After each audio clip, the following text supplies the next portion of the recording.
This conservation project started out as a family project. I've got 10 children. Their ages range from 27 to 8. 5 boys, 5 girls. And they all help on the ranch. They've learned how to be caring in consideration of other living things besides themselves. And it's really important, I think, that sometimes we realize the world doesn't revolve around us. We started our ranch and we bought the first 6 bison, and that was the genesis of our herd.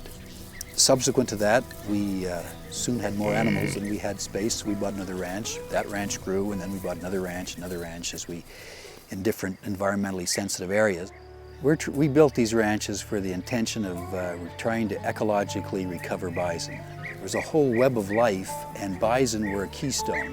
They were a critical component of that web of life.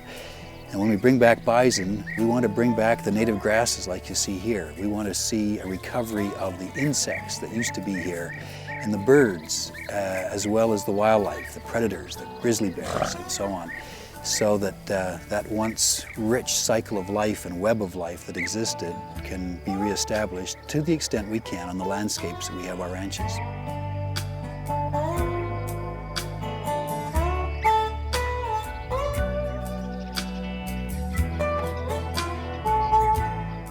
"4,000 bison in one group would be one of the largest aggregations of bison anywhere in the world, government or private.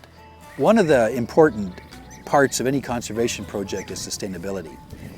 A bison recovery project, an ecological recovery of bison, won't take years, it won't take decades, it might take centuries. It's got to be sustainable through multiple lifetimes.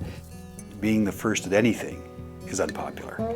And so we've just come to the conclusion that we are the first to establish bison in various locations.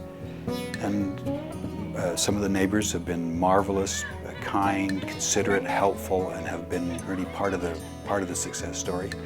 Others have been obstacles, and we learn to deal with the obstacles, try to collaborate if we can, and if we can't, move on without them. But in any event, move on.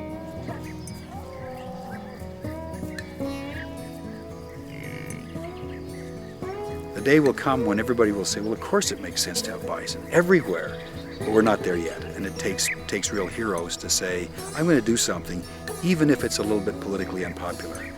I'm going to do it because it's the right thing, and it's the proper thing to do. And quite frankly, I'll live with the consequences.